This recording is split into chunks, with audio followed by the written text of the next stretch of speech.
Hi everyone, Howard from StartupRemarkable.com here. I'm here at Future of Web Apps in London, and I'm here with one of my heroes, Dan Martell, and he's talking at the event. How are you Dan? I'm awesome. Awesome. Now Dan's one of the superheroes of kind of marketing metrics for your web startup, and we're just going to ask him one or two kind of questions, just really briefly. Why is it really important for us to track everything for our startups? Well, I mean, if you think about the challenge of building something, like most people don't realize startups is about building a scalable, repeatable model. If you don't measure the way you need to, then you actually don't know how to build that repeatable part and scalable part. So having the systems in place, at least track it and look at data, make data, factual decisions versus more from the gut kind of reactive stuff, it's going to allow you to move a lot faster as an entrepreneur. Cool. And what are your kind of favorite tools at the moment for tracking things? I see you're using, like, for Twitter, you're using Awesome and that to track all your different, you seem to track everything. What are the kind of like the key tools that you I mean, so we built a product at Flowtown called Timely, which lets you optimize tweets. So we use Awesome because they had a really, the other one would have been Bitly, and Bitly, their API was failing a lot. So performance-wise, Awesome is probably the best tool out there for kind of white label shortener. We actually write a lot of our own. So there's this kind of like, you look at like outside the funnel, inside the funnel, and in my world, inside the funnel is like in the product metrics. And kind of outside is like marketing campaigns to kind of like a trialing user to a paid. There's not a lot of solutions out there that give you the end-to-end view and allow you to segment based on lead source and other ones. The best one and that I've seen lately, and they just added cohort metrics, I would say, is Kiss Metrics. Kiss Metrics probably got one of the best kind of like real-time funnel-based kind of reporting engines and tracking. So if I wasn't building my own, I would probably use Kiss Metrics. Cool. And today, Dan Inside is going to be talking about how to apply lean startup principles and build something that people want. So for somebody who is just, say, getting started, or even myself now who wants to set up a startup but doesn't really know what to, even before they even have an idea, like, what would you kind of recommend to them? So the hard part with not having an idea is it's kind of like you're an entrepreneur in search of a problem. Like, it's not like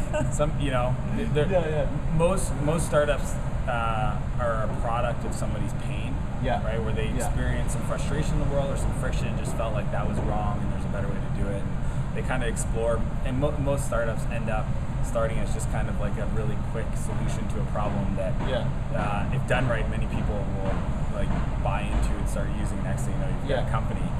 So I would say the first thing is just like spend your day writing down all the things that you get frustrated with, because it's really tough to build a big, interesting company if you're solving a problem that you don't have, right? And that's where I say, like, you're an entrepreneur in search of a problem. Like, don't build something because people say, well, you know what people would want is this or that. It's like, I always say start with your own problem.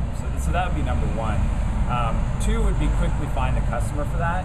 And the way I like to look at it is there existing behaviors around that problem that people are currently paying for? Is there an existing business model that I can go learn from and then extract some of that and maybe apply a different business model? But if you can find an existing scenario where people are paying for a solution that's similar and try to kind of modify that kind of solution or that industry or that's resegmented or whatever, that's a good way to get going, because then getting paid, I'll talk about it today, getting paid is the fastest way to validation of your idea. Sure, okay, cool.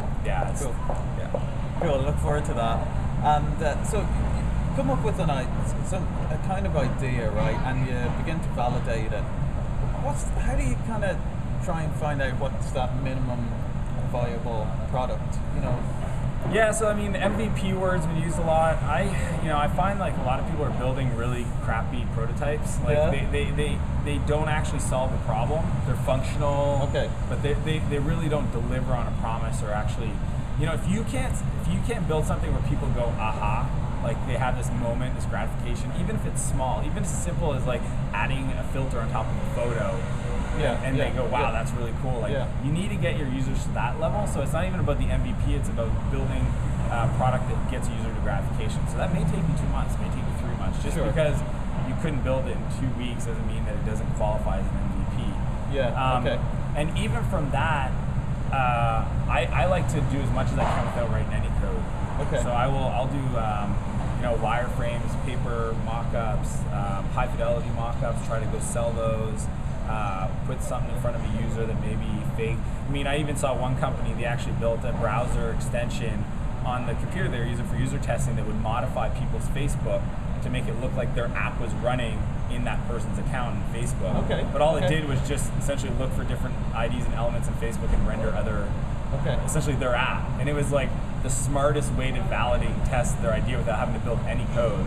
They just built an extension that overrode the kind of layout of Facebook because that was what they were testing. Nice. So I mean, that to me is the area you want to look at. And the thing I always ask myself is, what's the riskiest assumption?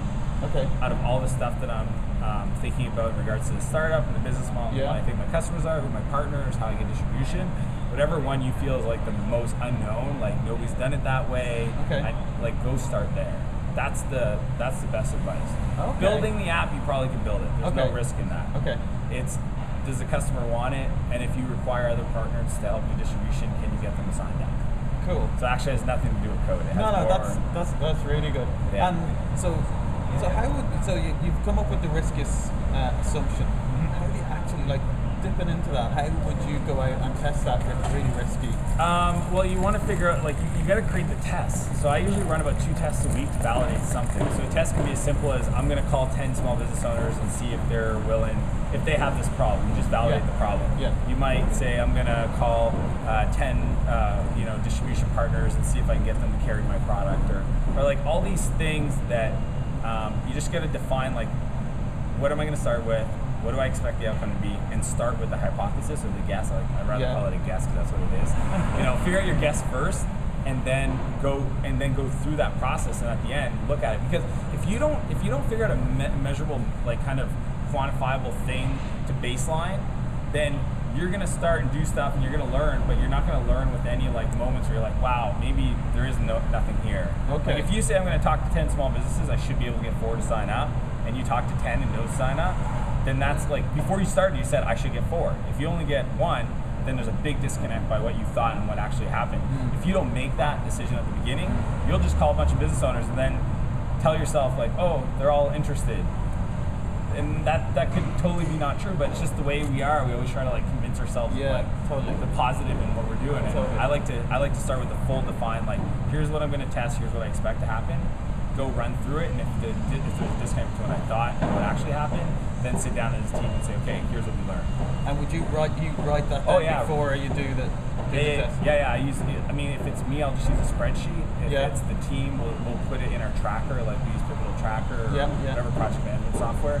And you just write out the hypothesis, like, call 10 business owners, get 4 of them to sign up in our early adopter program or whatnot.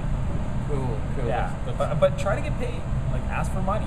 Like, people always laugh when they're like, what do you mean I'm going to ask for money? I don't have anything. If you can, you're going to have bigger challenges in your startup than asking somebody to give you money when you don't have a product. You can show them what you're going to do. And if they feel the pain enough to want to be on that early adopter list or first access to that software, then they should part with their money. Brilliant. Yeah. Brilliant. Okay, and Dan, you've had great success you're from Canada, moved down to Silicon Valley, had huge success with Flowtown and different things. If you were kind of going back in time now and you could give yourself some advice for yourself about 10 years ago, what would you tell yourself that would help yourself get? John Lilly said this once. He's the ex-CEO of Mozilla and now a partner at I want to say Greylock, maybe. Anyways, he's a VC now. Okay. And he just said, like, find your team. Like make a list of the guys that you think are absolutely brilliant and figure out some way, somehow to start working with them. And like, just refine that team. So from engineering, from marketing, from the business, like whatever areas you feel like you could use help in, go and find those people and keep them close and find reasons to hang out with them and try to work with them on stuff and, like, look at it as like a 20-year investment. And I think, if I was 21, I would love to tell myself that. And, like, regardless of where you live and who you are, like, start thinking, like, I want to build, this this dream team because it really comes down to people. Really? So no matter what you do, yeah, and why not start with like the best of the best? Like, just make your list of like the top programmer, whatever language you like to write in, or the best marketer that you know, and figure out how to work with them.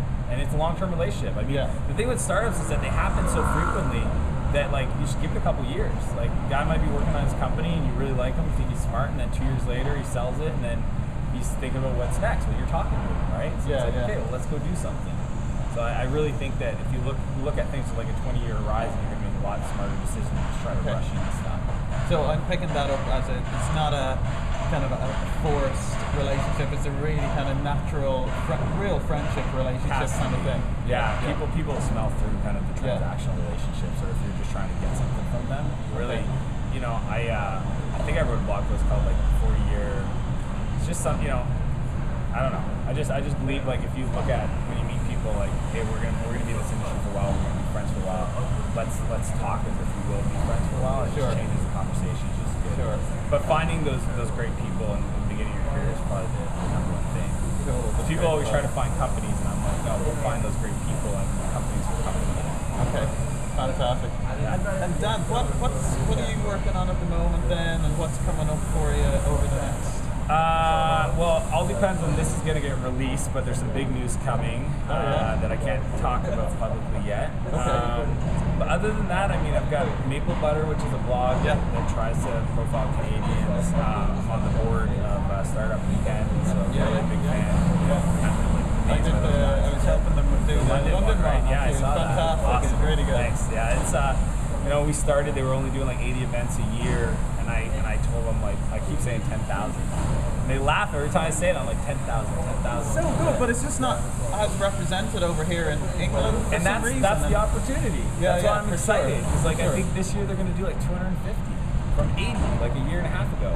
So like I just keep saying 10,000, and I know they laugh in their head because they're like, where are we going to find that many people to go to 10,000 events per year? But I just think like you take that concept that they've created and apply it to like education and gaming and mobile, and like you can actually create, you know, not just a startup weekend for tech startups, but a startup weekend for the medical industry or the health industry or the education industry. And they're doing an education one here in London now at the end of the month. So sponsored with I think the Bill and Melinda Gates Foundation. Oh, cool. Yeah, there's some huge stuff going on. So that keeps me busy, and you know, I've invested in I think 13 companies now. Nice. So do you enjoy the investment? I'm an operator. I'm an entrepreneur. I thought it was a good way for me to like relieve some like creative steam. Like if you know, I really think that idea is great. I don't have time to do it. I'll invest and help. But you know, as an investor, you're not supposed to help. I didn't say that right. You're supposed to guide, but you're not supposed to get the hands dirty. Yeah, you're not. I mean, that's not. They want your money, and if they call you and ask for advice, great. But like, don't expect them to do it like you would do it. Everybody has their own style. Do you find that difficult? Yeah, it is. It's super difficult. Because I'm very much like, there's a problem, let's solve it. And you know, I realize that like just the way I solve it, it's easy for me to solve and walk away, but I don't have to live the repercussions. So I got to be a lot more patient than I thought. But the companies I've invested in are just all amazing entrepreneurs. So, some of them are doing crazy, awesome. And I just wanted to ask you about the startup weekend. Did you do a startup weekend yourself? Oh yeah, I've done. I did the one I've done in San Francisco. Where else? I didn't do that. There's a bunch of them. So as a board member, we actually get to fly around. Would you go into? Would you be part of a team now? So I haven't done the team stuff yet. Okay. Because I saw your talk. I think you did a social marketing talk. I don't know. It was up on Udemy. Oh, Udemy, yeah. Or the Silicon Valley one, I think. Yeah, that was really good. So. Thanks. Yeah. So I probably will do more. I'd love to get my brothers, like my family, actually do something. Okay. Yeah. Sweet. So maplebutter.com is the blog, and Martell.com is going to be something's happening. Work on a new brand, and then easiest way is twitter.com/DanMartell. Fantastic. It's been great having Dan on. I'm going to be seeing this talk later, and I'll let you know how it is. See you everyone. Thanks, Dan. Thanks,